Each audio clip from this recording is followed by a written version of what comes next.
ചലച്ചിത്ര സംവിധായകനും തിരക്കഥാകൃത്തുമായ ഹരികുമാർ അന്തരിച്ചു. അർബുദബാധിതനായി ചികിത്സയിൽ കഴിയവേ തിരുവനന്തപുരത്തെ ആശുപത്രിയിലാണ് അന്ത്യം.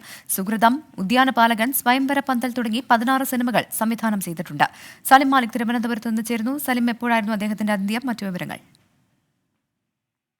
പ്രവിത, അല്പസമയം മുൻപാണ് സംവിധായകൻ ഹരികുമാർ അന്തരിച്ചത്. തിരുവനന്തപുരത്തെ സ്വകാര്യ ആശുപത്രിയിലായിരുന്നു അന്ത്യം സംഭവിച്ചത്. ഏറെ നാളായി അർബുദബാധയെ തുടർന്ന് ചികിത്സയിലായിരുന്നു. അങ്ങനെ ചികിത്സയിൽ കഴിയവെയായിരുന്നു ഈ രോഗം മൂർച്ഛിച്ചതിനെ തുടർന്ന് ആശുപത്രിയിൽ കഴിഞ്ഞ ദിവസമായിരുന്നു പ്രവേശിപ്പിച്ചത്. അതിനുശേഷമാണ് അദ്ദേഹത്തിന്റെ അന്ത്യം സംഭവിച്ചത്.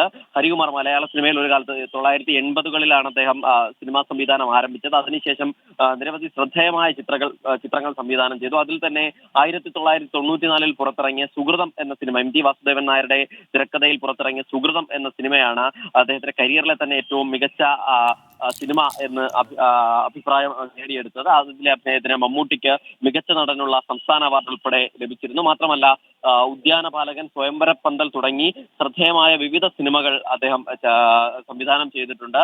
തിരക്കഥാകൃത്ത് കൂടിയായിരുന്നു അദ്ദേഹം. ആദ്യമായി ആമ്പൽപ്പൂവ് എന്ന ചിത്രം 1981 പുറത്തിറങ്ങിയ ആമ്പൽപ്പൂവ് എന്ന ചിത്രമാണ് അദ്ദേഹത്തിന്റെ ആദ്യത്തെ ചിത്രം. അതിനുശേഷം സ്നേഹപൂർവ്വം, മീര, ഒരു സ്വകാര്യം, അയനം, പുലി വരുന്നേ പുലി, ജാലകം, ഊഴം തുടങ്ങി എഴുന്നള്ളത്ത്, സുഹൃതം, ഉദ്യാനപാലകൻ, സ്വയംവരപ്പന്തൽ, പുലർവട്ടം, പറഞ്ഞു തീരാത്ത വിശേഷങ്ങൾ, സദ്ഗമയ തുടങ്ങിയ ചിത്രങ്ങൾ സംവിധാനം ചെയ്തിട്ടുണ്ട്. ഏറ്റവും ഒടുവിൽ ഉണ്ണി മുകുന്ദനെ നായകനാക്കി ക്ലിന്റ് എന്ന സിനിമയാണ് അദ്ദേഹം ഏറ്റവും ഒടുവിലായി സംവിധാനം ചെയ്തത്. വിവിധ മികച്ച സിനിമകൾ, പല മികച്ച സിനിമകളും പല വിധത്തിലുള്ള പുരസ്കാരങ്ങളും തേടിയെത്തിയ സംവിധായകനായിരുന്നു ഹരികുമാർ. പ്രവിത.